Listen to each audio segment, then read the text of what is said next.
Saya ingin kita membaca 2 Raja-Raja pasal yang ke-6. 2 Raja-Raja pasal yang ke-6.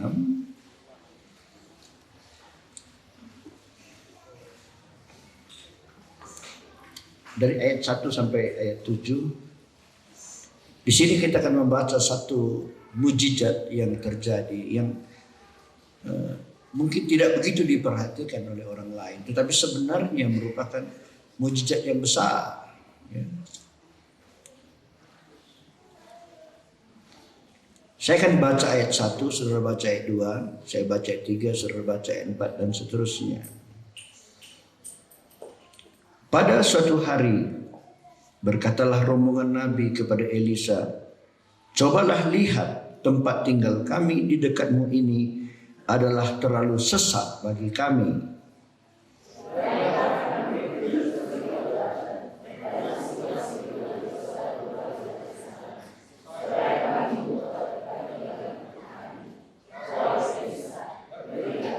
Lalu berkatalah seorang, silakan, ikutlah dengan hamba-hambamu ini. Jawabnya, baik, aku akan ikut.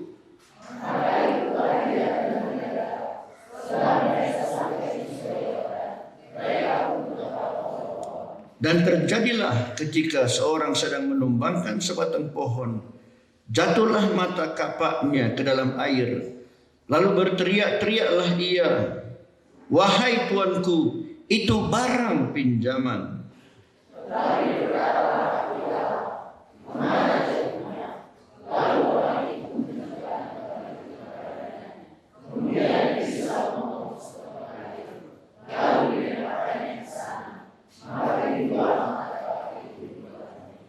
Lalu katanya, ambillah. Orang itu mengulurkan tangannya dan mengambilnya. Ada beberapa hal yang saya ingin melalui firman Tuhan ini jadi renungan kita di siang hari ini. Yang pertama ialah jangan puas dengan apa yang sudah kita capai. Nah, kita harus puas dengan keuangan kita, dengan keberadaan kita. Sebab firman Allah mengajar kita untuk berpada dengan apa yang ada. Tetapi kita juga tidak boleh puas dengan keadaan kita di hadapan Tuhan. Kita nggak boleh puas dengan pertumbuhan kerohanian kita. Kita harus makin hari makin bertumbuh, makin hari makin bertumbuh. So ternyata dalam ayat yang pertama tadi mereka bertambah banyak dan tempat mereka sudah terlalu sempit. Dulu sekitar 8 tahun yang lalu waktu lokasi ini dibeli, itu rasanya luas sekali ya. Luas sekali, ini 9.000 meter ini kompleks kita ini, rasanya luas sekali. Tapi sekarang kok rasanya sempit sekali. Dan rasanya pikir, aduh, mungkin mesti ditambah lagi. Kenapa? Karena pasti ada perkembangan yang terjadi di tempat ini.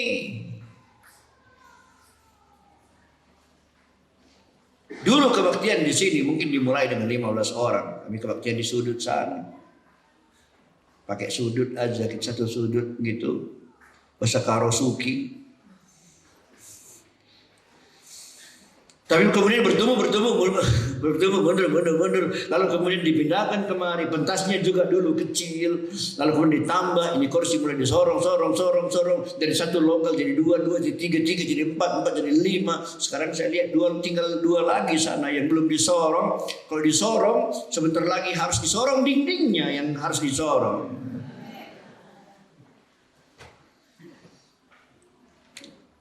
Tetapi masalah yang terjadi di akhir zaman ialah ternyata karena di akhir zaman terlalu banyak orang Kristen yang tidak bertumbuh. Nah ini yang jadi masalah. Kalau udah nggak bertumbuh itu udah menimbulkan banyak masalah. Coba aja kalau anak kita nggak besar-besar segitu terus, itu kan jadi masalah besar. Itu akan menghabiskan uang berjuta-juta. Itu bawa dokter sana, bawa dokter sini, konsultasi ke sana, konsultasi kemari. Kenapa? Karena kita lihat dia tidak bertumbuh. Jangankan nggak bertumbuh, bertumbuhnya pelan aja. Anak orang 2 tahun udah bicara, anak kita 4 tahun baru bicara. Itu antara 2 sampai 4 tahun itu kesusahan kita. Aduh, sangat besar. Jadi memang adalah menjadi kehendak Tuhan supaya kita bertumbuh. Nah, salah satu pesan dari Tuhan Yesus Kristus sebelum dia pergi ke sorga, dia berkata, tunggulah di sini sampai kamu menerima kuasa. Dan kamu akan jadi saksi bagiku di Yerusalem, itu kota ya. Di Judea, itu provinsinya. Di Samaria, itu provinsi yang lain. Sampai ke ujung bumi. Jadi berarti akan ada pertumbuhan. Tapi kita baca murid-murid waktu mereka sudah penuh Roh Kudus, mereka saling mengasihi, tapi mereka tidak bertumbuh. Mereka tidak menggenapi firman Allah untuk pergi ke Judea, Samaria sampai ke ujung bumi. Akhirnya apa yang terjadi? Kalau kita baca dalam Kisah Rasul pasal 6, mereka mulai bertengkar, mereka mulai berselisih, mulai banyak masalah.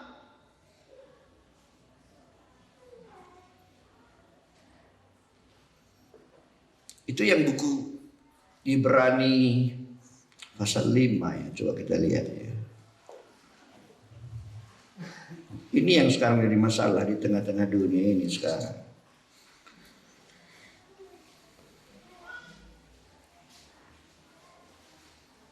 Ayat 11. Tentang hal itu banyak yang harus kami katakan. Tetapi yang sukar untuk dijelaskan karena kamu telah lamban dalam hal mendengarkan. Ayat 12. Sebab sekalipun kamu ditinjau dari sudut waktu, sudah seharusnya menjadi pengajar. Kamu masih perlu lagi diajarkan asas-asas pokok dari pernyataan Allah, dan kamu masih memerlukan susu, bukan makanan keras. Kalau ditinjau dari waktunya, dari lamanya, terlalu banyak orang Kristen gitu ya. Ditinjau dari lamanya, dia mengikut Tuhan, seharusnya udah bisa jadi pengajar. Tapi ternyata tetap masih perlu susu. Apa itu? Siapa itu? Anak-anak. Minggu lalu saya kan dari susuk, di mobil ada orang susuk numpang. Dia bilang, di pendeta, bilang ini, ada nginjil kita, lo bias injil saja bapak, pan kalah tahan daging. Coba kalau kayak kita juga, kata. Coba. Siapa dia? Pendeta. Sayang ya, sayang orang-orang yang begitu tidak bertumbuh. Nah, kalau saudara membaca buku Efesus, maka itu kan ditujukan, itu kan surat Rasul Paulus yang ditujukan kepada jemaat di Efesus. Nah, kalau kita membaca buku Efesus, kita akan membaca di sana betapa luar biasanya jemaat Efesus. Jemaat Efesus adalah jemaat yang penuh dengan karunia-karunia Allah. Ada jawatan-jawatan yang baik, pekerjaan Tuhan maju, mereka mengasihi Tuhan. Pokoknya jemaat Efesus adalah satu jemaat yang baik, yang hebat. Tapi kalau kita baca di buku Wahyu, antara buku Efesus itu, masa ditulisnya buku Efesus sama kejadian yang ditulis di buku Wahyu di pasal 2 tentang jemaat Efesus yang kehilangan kasih yang mula-mula itu jaraknya kurang lebih 30 tahun.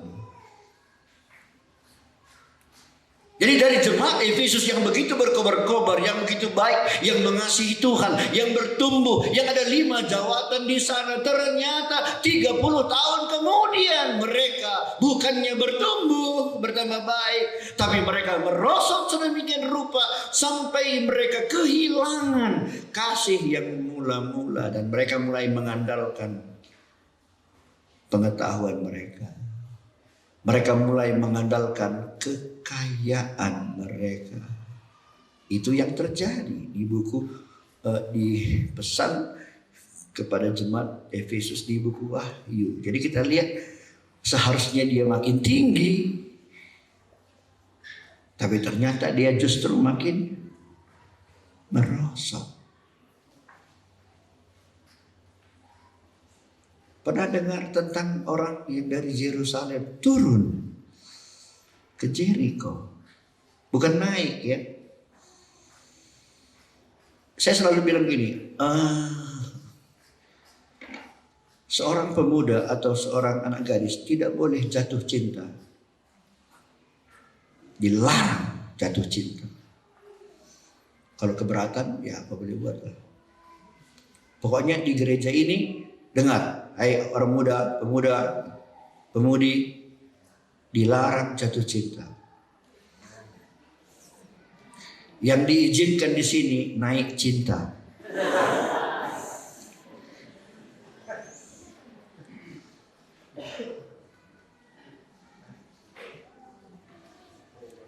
Karena jemaat di Efesus dalam buku Wahyu cintanya sudah jatuh sedemikian rupa sampai dia kehilangan kasih yang mula-mula itu.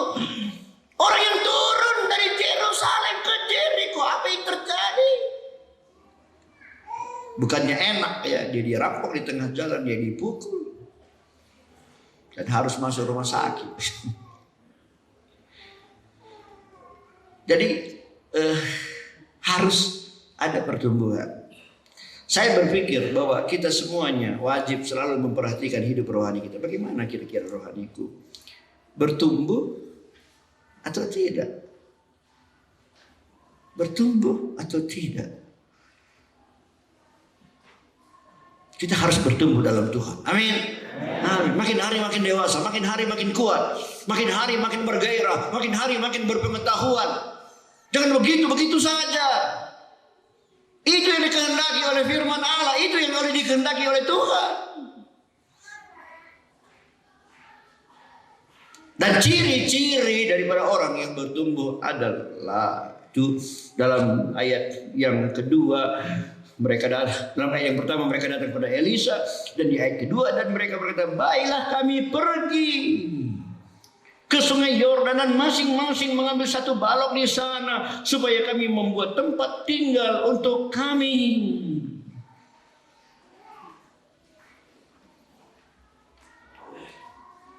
Jadi di sini kita lihat bahwa pertumbuhan itu ciri-cirinya adalah adanya rasa tanggung jawab. So mereka bukan seperti pahat ya. Ada orang karo bilang, ulah bagi pahat katanya. Apa maksudnya? Kalau pahat kalau nggak diketok nggak kerja dia, diketok baru kerja. Ada di sini saudara seperti pahat, disuruh baru kerja, disuruh besuk baru besuk, disuruh bersaksi baru bersaksi, disuruh berdoa baru berdoa, disuruh nyanyi baru nyanyi, disuruh baca Alkitab baru baca. Murid-murid ini tidak tunggu tidak tunggu disuruh. Mereka lihat itu sudah butuh. Saya kadang-kadang di sini saya melihat murid-murid gitu. Saya kadang-kadang mereka jalan saya perhatikan. Lalu mereka melewati sampah. Ada di sana kertas atau plastik yang dibuang oleh orang yang lain. Saya lihat mereka jalan aja nggak peduli. Saya bilang, kalau ngambil dulu, baru baru mereka ambil. Siapa itu? Disuruh baru kerjakan.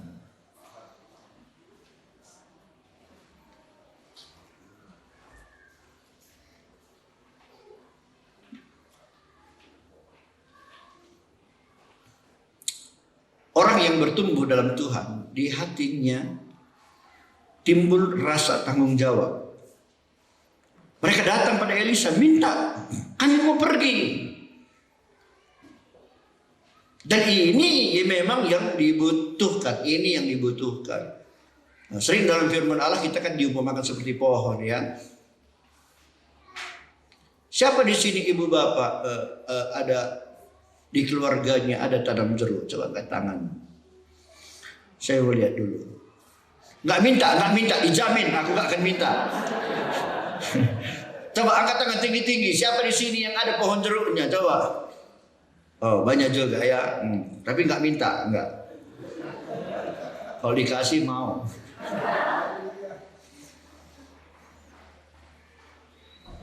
Siapa di antara ibu bapak yang punya pohon jeruk? Pohon jeruknya diperintahkan baru dia berbuah.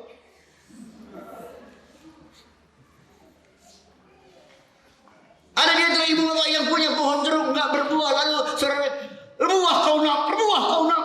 Iya berbuah kau nak. Besoknya mulai dia berbuah. Ada yang begitu? Tidak, bukan. Kalau dia memang pohon yang normal tanpa diperintah pun, pada waktunya dia akan berbuah. Itu yang Tuhan mau, bukan? Dulu kan kita pasang poster tuh, Yohanes 15 ayat 16, masih ingat gimana bunyinya? Bukan kamu yang memilih aku, tapi aku yang memilih kamu supaya kamu pergi berbuah dan buahmu itu tetap.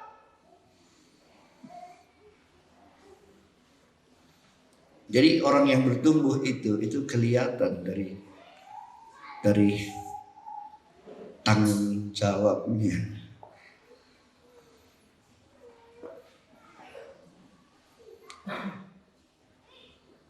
Kenapa hamba yang dapat 5 talenta dipuji Tuhannya? Bagus, karena dia bertanggung jawab atas talenta yang dia terima.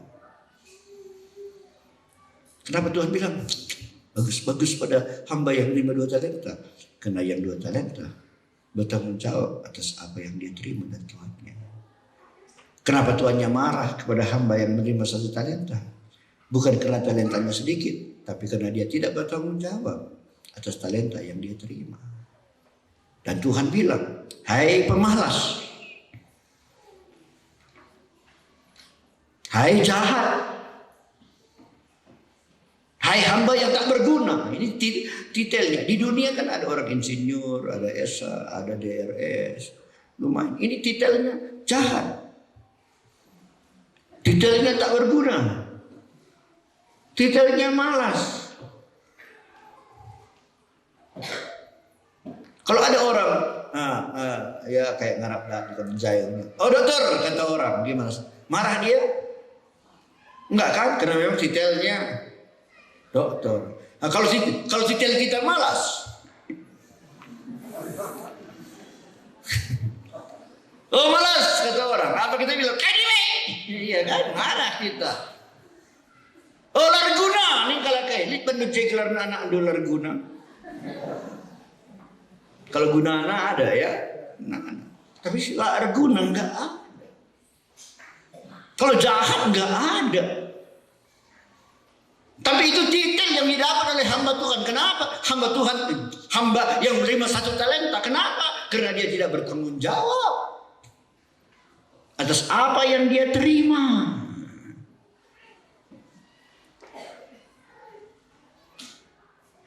Harus bertanggung jawab ya.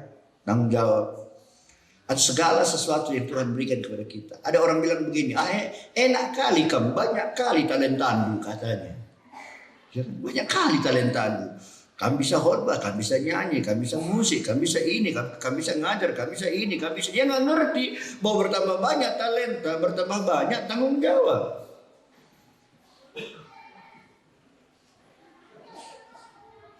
Kalau banyak talenta tanpa tanggung jawab, itu namanya jahat. Itu namanya malas, itu namanya tidak berguna. Paling tidak saudara dalam hidupmu pasti ada 1 talenta. Paling tidak harus ada talenta, apa saja. Mungkin masak, itu kan talenta, ya kan? Mungkin senyum.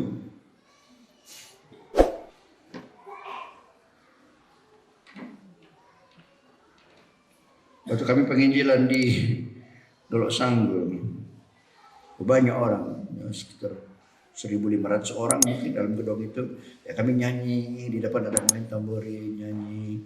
Lalu Pak Douglas itu bilang sama saya, katanya, apa sih? Apa yang kamu lihat? Katanya. Saya lihat ke depan. Kenapa rupanya? Tengok semua pemain tamborin, katanya. Kenapa? Nggak tersenyum, nggak ada yang tersenyum.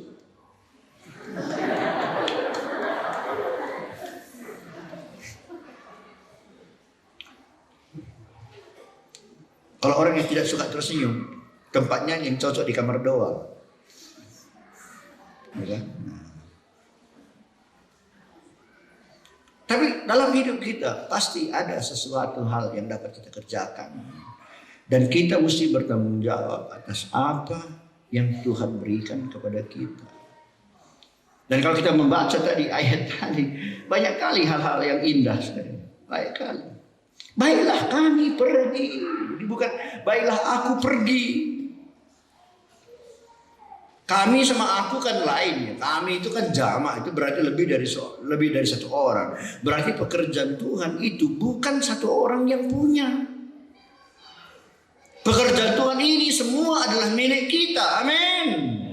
Amin. Sebab itu kita semuanya harus bertanggung jawab. Jadi pekerjaan Tuhan ini bukan milik satu orang. Dan mereka berkata, baiklah kami pergi ke sungai Yordan dan masing-masing. Apa arti masing-masing? Nggak ada yang terkecuali, masing-masing. Ada akan mengambil satu kayu dan memikulnya. Jadi ada usaha, ada pekerjaan masing-masing. Tidak ada di sini tempat untuk anggota 6D. 6D apa 5D? Ada orang bilang 5D, tapi saya pikir 6D lah. Datang duduk diam dengar duit dungu. Nggak ada. Kita semuanya harus aktif.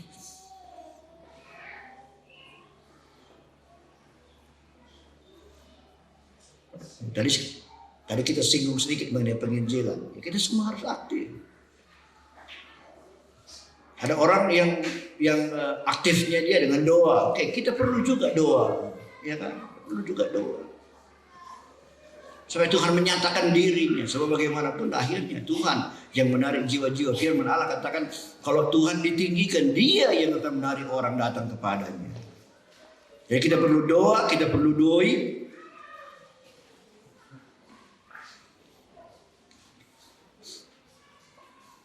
Ada orang tanya saya, berapa ongkos mobil naik kapal dari Sibolga ke Gunung Stoli? Aku bilang nggak tahu. Memang aku nggak tahu berapa. Jadi ada yang perlu berdoa, ada yang bisa memberikan uangnya, ada yang bisa pergi bersama-sama. Pokoknya kita semuanya masing-masing ada sesuatu yang kita pikul. Ada orang bilang, masa kita ikut Tuhan mesti mikul lagi? Kan Matius 11:28 berkata, marilah padaku, hai kamu yang lelah, yang letih dan bertanggungan berat. Aku akan memberikan kelegaan kepadamu. Jadi kalau kita datang kepada Tuhan, kan semua beban berat kita, keberatan, kesusahan kita, kan kita serahkan pada Tuhan. Masa kita mesti pikul lagi?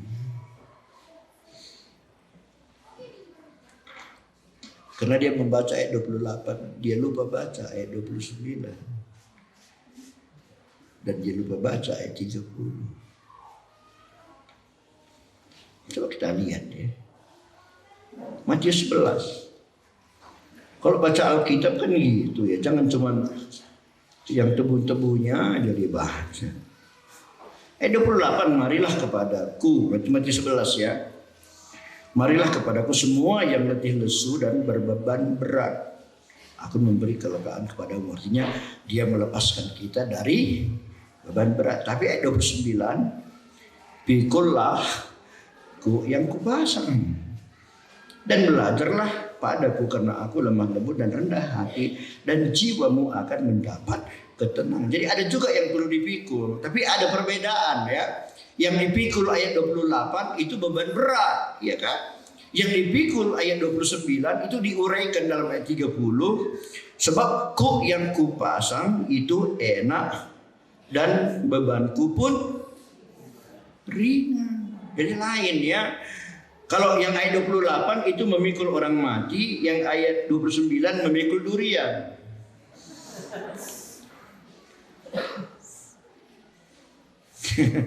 Mana lebih berat? Durian atau orang mati?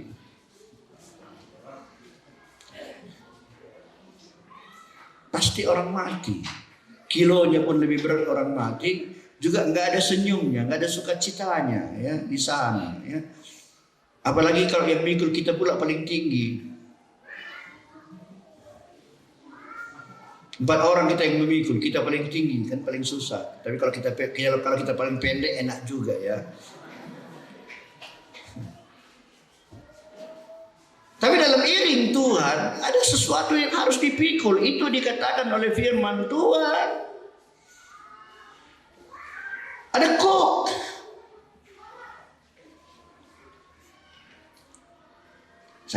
Saya bukan orang yang ahli bertani atau bersawah ya. Pasti saudara-saudara yang lain pasti lebih ahli. Tapi siapa di sini pernah menaruh kuk di pundaknya kerbau atau lembu? Siapa pernah?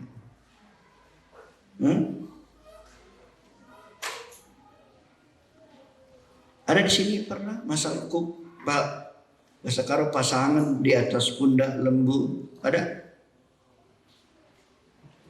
Nggak ada ya. Karena sini dari sejak kecil bos-bos semua ya, nggak biasa ke ladang ke sawah ya. Biasa.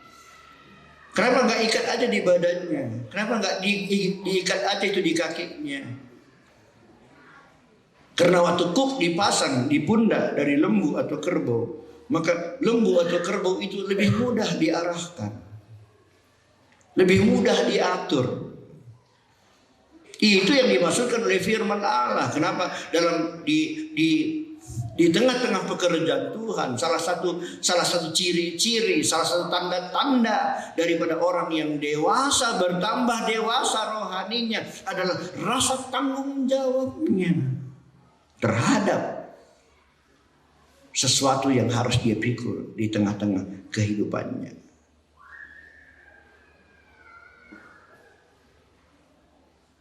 Tapi ada sesuatu, Ibu Bapak. Sebab dalam ayat 3 lalu berkatalah seorang, silakan ikutlah dengan hamba-hambamu ini. Nah, ini. Jadi mereka bilang, udah sini aja, kami berangkat.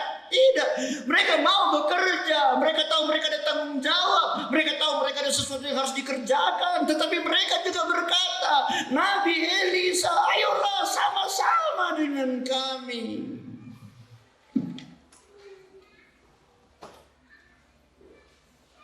Ini satu contoh yang baik sekali ya. Baik sekali. Kita melayani Tuhan, kita melakukan apa saja untuk menyenangkan hati Tuhan. Tetapi tetap dengan doa kita, Tuhan, besertalah dengan kami. Tuhan, tolonglah kami.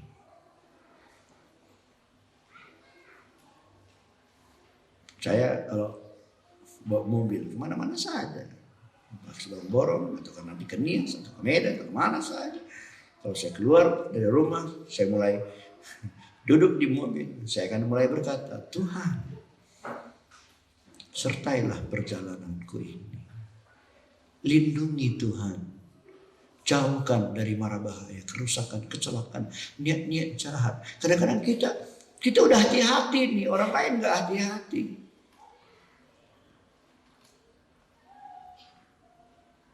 Jadi di tengah-tengah pelayanan kita, di tengah-tengah pekerjaan kita, harus tetap kita minta Tuhan sertai kami.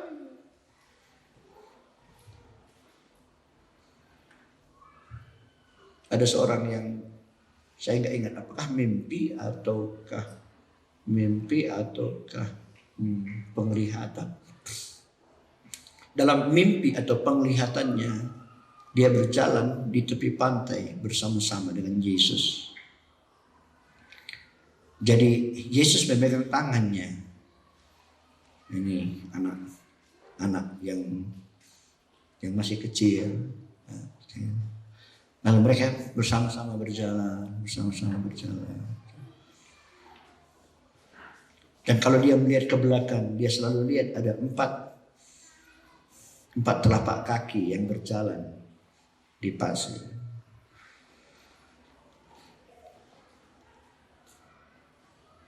Tapi satu waktu dia lihat hanya ada dua. Hanya ada dua telapak kaki. Lalu jauh ke sana 4 lagi gitu. Nanti ketemu lagi 2 lagi. Lalu dia bilang, Tuhan, Tuhan, kenapa kadang-kadang kau beserta dengan aku? Kadang-kadang kau tinggalkan aku. Nanti kadang-kadang kau beserta dengan aku lagi.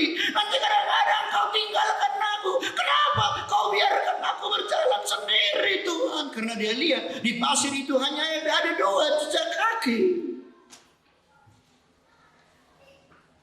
Dan Yesus berkata padanya, anakku, aku tidak pernah meninggalkan kamu. Kalau engkau melihat 4 jejak kaki, itu karena aku sedang menuntun engkau. Tapi waktu engkau melihat cuma 2, itu adalah jejak kakiku. Itulah jejak kakiku, karena aku lihat kau sudah terlalu lelah. Jadi ku gendong kau, anakku. Aku berjalan. Sesudah kamu rasa kuat lagi, kamu turun lagi, jalan lagi. Nanti kalau kamu lihat tinggal 2 lagi, itu kembali aku menggendong kamu. Sebenarnya aku tidak pernah meninggalkan kamu, anakku.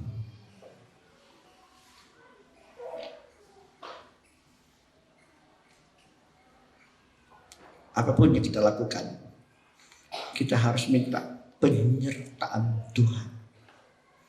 Amin. Amin. Begitulah mereka mulai bekerja. Murid-murid itu mulai mereka bekerja, pergi mereka ke lembah Yordan yang curam dan dalam. Mereka pergi ke sana, lalu mereka mulai menebang. Ayat 5, dan terjadilah ketika seorang sedang menumbangkan sebatang pohon, jatuhlah mata kapaknya ke dalam air. Lalu berteriak-teriaklah ia, wahai tuanku, itu barang pinjaman. Rupanya alat yang tadi dia pakai itu untuk bisa bekerja, kapak yang dipakai untuk motong kayu itu rupanya hanyalah pinjaman, bukan dia punya.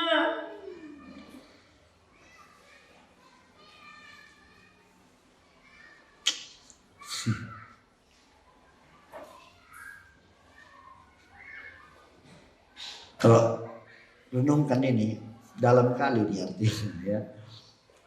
Apapun yang kita lakukan di tengah-tengah pekerjaan Tuhan, kalau Tuhan memberi kekuatan pada kita, kekuatan jasmani untuk bisa melakukan sesuatu bagi Tuhan, kita bisa mendapat kekuatan untuk jalan ke desa-desa, memberitakan Injil, bersaksi, memberi, atau apa saja.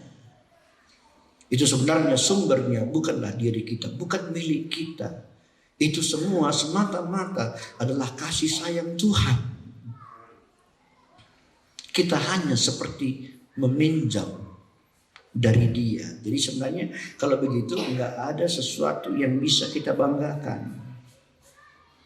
Tidak ada sesuatu yang kita bisa banggakan. Kenapa kita mesti ribut-ribut dengan sesuatu yang hanya pinjaman?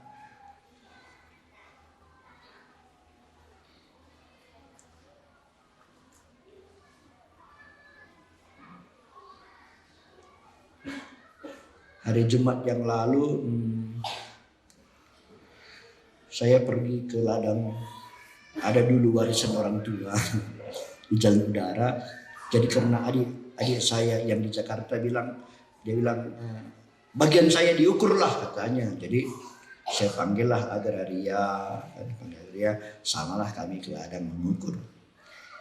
Itu udah ada sertifikatnya gitu. Jadi waktu dia ukur, dia bilang, balang duit gue masa 1,5 meter katanya, kata dia. Gue kita kembalikan batas katanya. Saya bilang nggak usah lah, itu bukan tanah kita, bukan tanah Tuhan itu.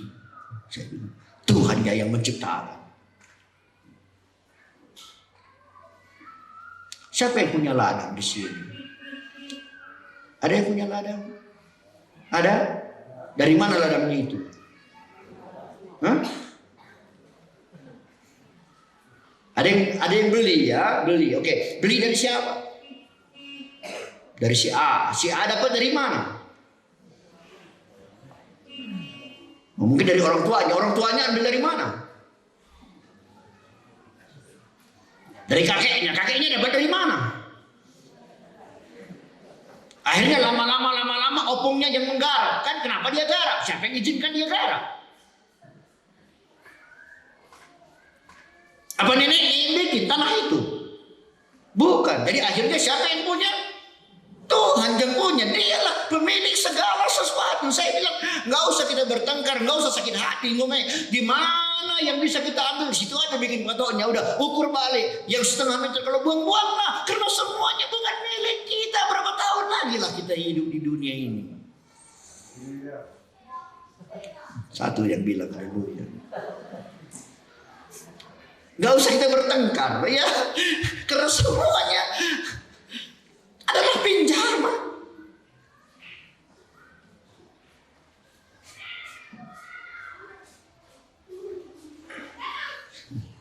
Salah satu tujuan saya besok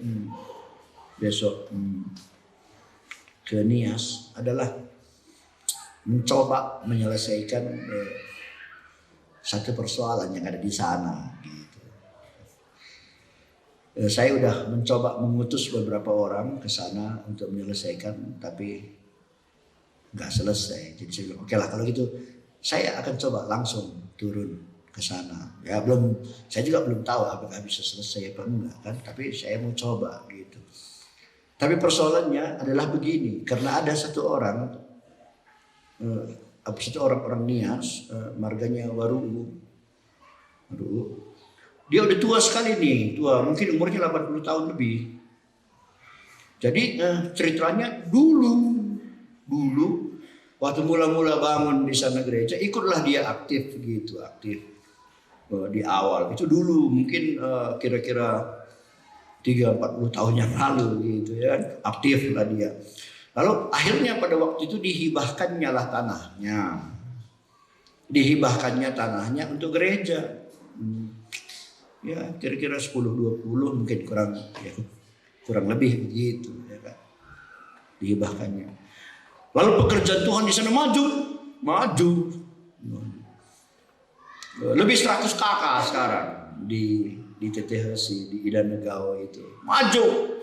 Waktu dia lihat maju, ini yang udah tua dia mulai berpikir, wah enak kalilah pendeta itu rasa.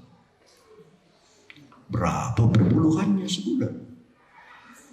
Berapa kolektenya sebulan? Padahal dia berusaha di atas tanahku yang kuhibahkan. Itu konsepnya gitu. Lalu diambilnya beloti 2 kali 3, dipakunya lah pintu gereja. Tak, nggak boleh buka katanya. Diambilnya parang, menjaganya. Dan waktu dicoba dibicarakan, dia bilang, aku perintis di sini. Ini tanahku. Kau pendeta enak-enak pula. Sekarang aku mau buka, asal semua kolekte dan perpuluhan bagi 2.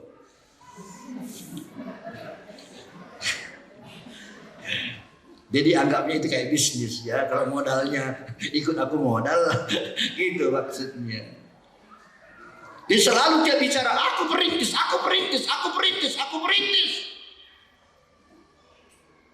Artinya apa? Artinya dia merasa berjasa, ya kan? Dia merasa dirinya berjasa. Aku banyak jasaku. Dengar ibu bapak, kita tidak ada jasa kita. Semua yang terjadi dalam hidup kita hanya anugerah, belas kasihan, perkuah hati di bata. Semua hanya barang pinjaman saja.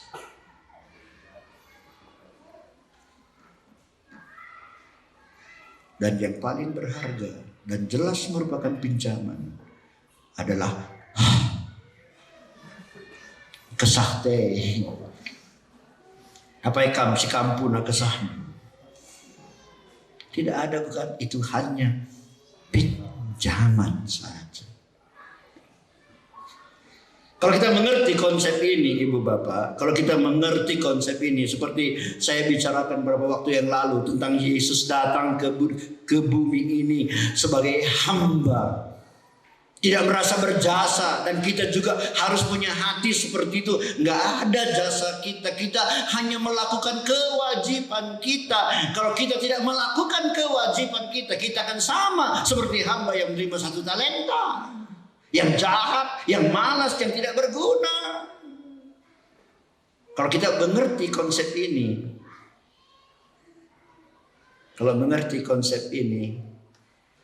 apa yang kita miliki itu hanya pinjaman, maka akan terjadi mujizat-mujizat yang besar dalam hidup kita. Justru waktu kita rasa ini milik kita,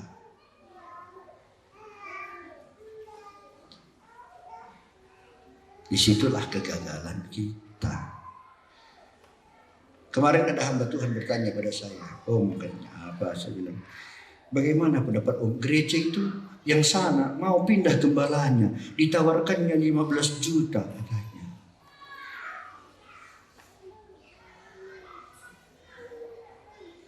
Jadi kalau ada orang mau bayar 15 juta, pendetanya pergi ganti gembalanya. Adakah haknya menjual?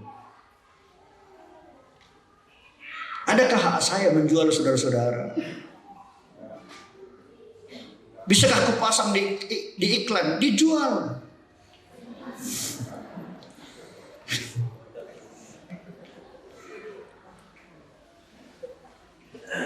Pak Munte aja nggak mau kujual. Ini heran, kok aneh. Kita menjual gereja dan jemaatnya dan menerima uang. Heran karena dia merasa dia punya.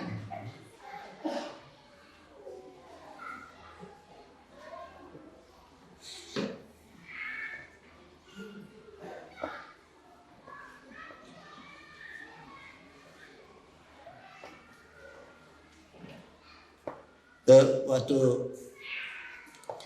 kami meninggalkan gereja Sukamakmur, itu kami tinggalkan gereja besar ya, 10 kali 18, jemaat kira-kira 100 orang ya, maka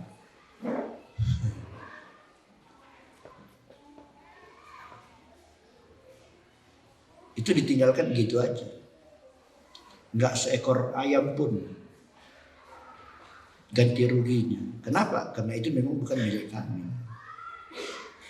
Dan sebenarnya ada satu peristiwa yang buat saya sedih. Tapi ya nggak apa-apalah. Dalam hidup ini kan memang sering kita sedih, tambah sekali lagi disedihkan, nggak apa-apa. Yaitu waktu gereja yang 10 ke 18 dibongkar. Jadi dibongkar. Itu kan dulu dibuat dari setengah beton, dindingnya kayu, tapi kayu meranti semua itu. Nah, itu waktu mereka bongkar itu karena mau bangun satu gereja yang lain, saya bilang tolong nih ya, saya minta tolong, kalau boleh kayunya itu nanti gereja itu setengah, saya minta, karena saya mau bangun gereja di dahulu. Karena tanahnya udah dibeli di dahulu. Saya pikir gereja yang 8 kali 15 itu kalau kayunya dibongkar, kalau setengah aja dikasih sama saya, itu kan udah bisa bangun gereja paling nggak 5 kali 10 di dahulu. Bukan untuk saya. Oh iya, tapi saya tunggu, nggak ada kabar. Akhirnya waktu saya tanya gimana, rupanya semua udah dijual sama orang yang lain.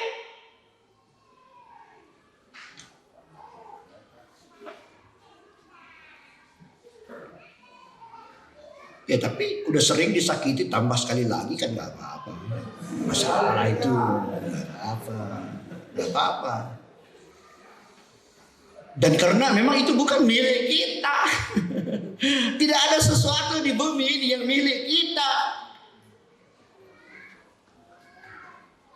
Aku ada adikku satu.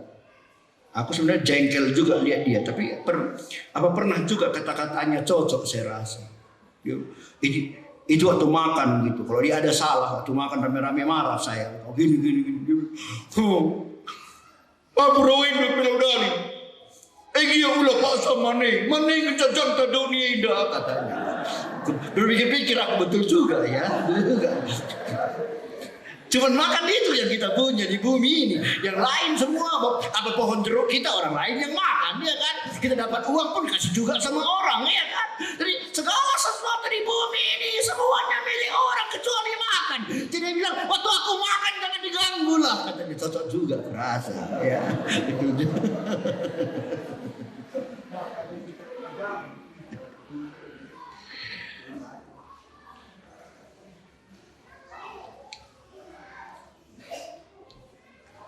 Kalau itu ada di pikiran kita, kalau sadar kita semua bahwa apa yang ada pada kita itu hanya titipan dari Tuhan, pinjaman dari Tuhan, dan dari sana timbul rasa tanggung jawab kita untuk berbuat sesuatu sesuai dengan karunia dan talenta yang Tuhan berikan kepada kita, maka akan terjadi satu mujizat yang besar.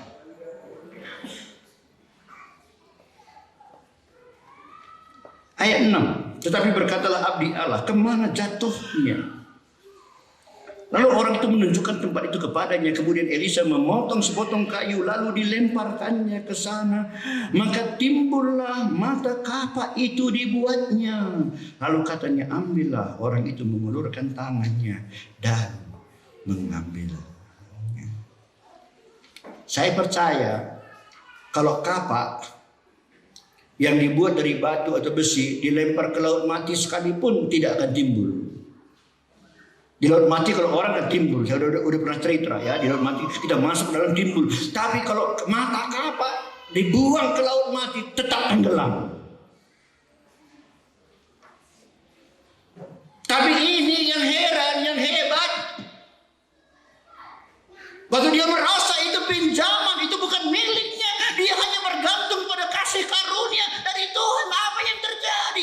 Ada satu mujizat yang terjadi. Kapak yang tidak mungkin timbul menjadi timbul. Dan enggak ada ayatnya. Tapi saya rasa, sebab kan mata kapak itu pasti jatuh tempat yang dalam itu di tengah. Kalau di pinggir kan dia bisa diambilnya aja. Itu pasti jatuh di tempat yang dalam dan dia timbul ke atas dan berenang ke pinggir. So dia bilang ambillah, nggak berenang lagi, ya kan? Tapi memang di Alkitab kan banyak hal-hal yang tidak ditulis. Tadi pagi saya baca satu buku, saya baca lalu waktu istri saya udah siap-siap mau berangkat ke ujung sampun, dia mau keluar kamar, saya bilang, tunggu. Ada apa? Dengar dulu. Ini ada bagus sekali buku ini. Lalu saya bilang, di sana diceritakan gini, kalau kita mengaku dosa-dosa kita, maka Tuhan akan mengampuni dosa kita dan akan membuangnya jauh ke dalam laut paling dalam. Dan tidak ada ditulis ayatnya, tapi pasti Tuhan menaruh di pinggir satu papan dan berkata, dilarang memancing di sini.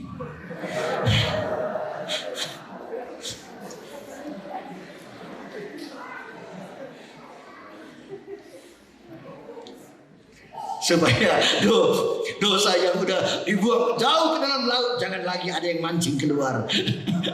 Jadi Tuhan bikin besar-besar mereknya, dilarang memancing di sini, tapi nggak ada ayatnya.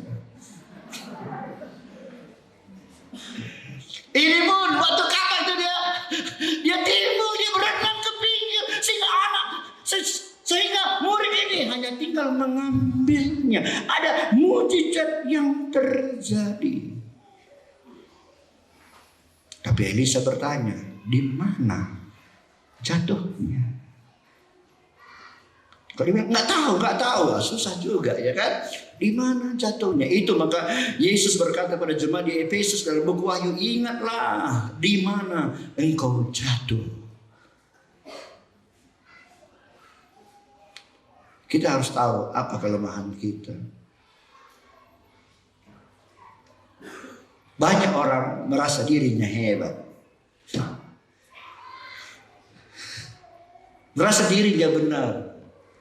Tapi firman Allah mengajar kita mesti tahu apa kelemahan kita. Saudara punya kelemahan? Saudara punya kelemahan? Tahu saudara apa kelemahan saudara? Hah? Kalau tahu jangan lagi jatuh di situ.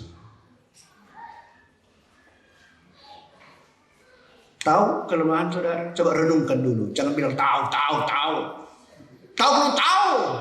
Kayak gak enak betul. Itu. Coba renungkan dulu apa kelemahan saudara.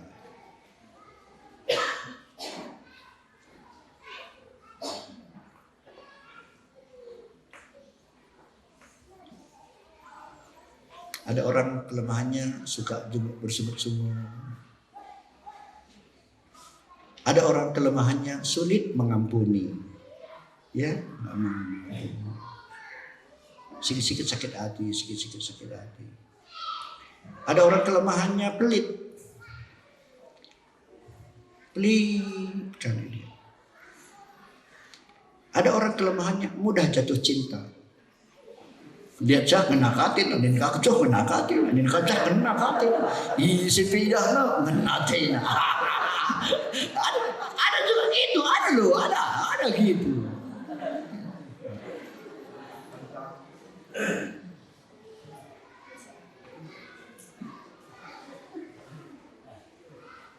Saya pernah bertemu dengan seorang ibu yang anak gadisnya masih muda, umur 16-17 tahun gitu. Dan ibunya bangga, wah beberapa Indonesia ngusruh pendeta. Pendeta siapa? Ujuh Nori, dia cerita satu pendeta dari Jawa Tengah sana. Jaya standar. Waktu kebaktian di gereja, kundul kami bagi rehnina. Aku bicara pendeta jahat, di lakiku cocok vokap katanya. Jadi maksudnya duduk dia lihatnya jatuh cinta, kan gitu. Pergi belanja sama jual ikan, jatuh cinta. Naik mobil dia, ongkos kata kena motor, jatuh cinta. Cilaka, orang gini cilaka.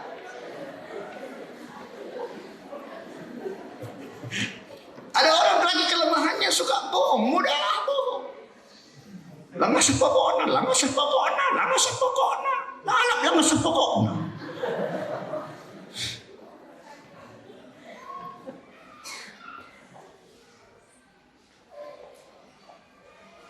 Tapi kita semua ada kelemahan dan harus sadar apa kelemahan kita. Supaya kalau kita sadar, aku pun sadar ini kelemahan. Jadi asal menghadapi hal-hal begitu, kita hati-hati gitu, hati-hati. Karena tahu kita di situ kelemahan kita. Kayak orang mengatur apa strategi kayak pertandingan apa sepak bola sekarang kan. Kalau tahu kita bek kiri itu lemah kan kita bilang sama gelandang itu sama bek kanan kau hati-hati. Kalau bola sampai di bek kiri hati-hati ya karena dia lemah. Kita pun gitu kalau sadar kita di mana kelemahan kita. Tiap-tiap kita menghadapi masalah itu cepat hati-hati.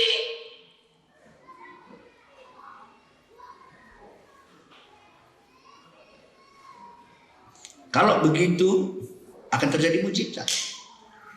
Dan waktu dia tahu dia mana, kapal itu jatuh dia berseru, Tuhan, kapalku jatuh itu pinjaman. Dan perhatikan dalam firman Allah, semua orang yang selalu waktu ada masalah dalam hidupnya, dia datang pada Tuhan dan mengakui kelemahannya, selalu ada mujizat yang terjadi.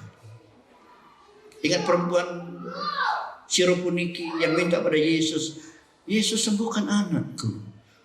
Yesus bilang enggak pantas roti dikasih sama anjing. Dia mengaku, itulah masalahku. Aku anjing. Dia rimah-rimah lagi yang makan Tuhan katanya. Dan anaknya disembuhkan. Tidak ada yang mustahil bagi Tuhan. Kalau kita mau melayani Dia. Amin. Ingat ini, kita semua harus melayani Dia. Melayani Tuhan bukan cuma pekerjaan pendeta. Pendeta itu hanya satu sisi kecil dari seluruh seluruh pelayanan pekerjaan Tuhan. Kita semua harus mau melayani Tuhan. Dan kalau kita semua mempunyai hati, ya Tuhan, aku mau melayani Engkau, aku mau melakukan apa saja yang bisa kulakukan untuk hormat-Mu, kata kita, maka akan terjadi mujizat-mujizat yang besar dalam hidup kita. Saya mau kita menyanyi.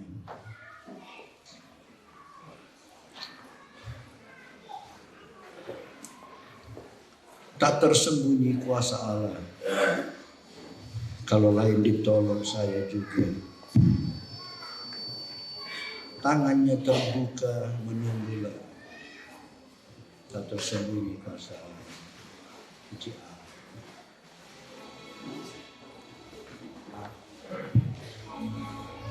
Tak tersembunyi kuasa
kuasa Allah tidak tersembunyi.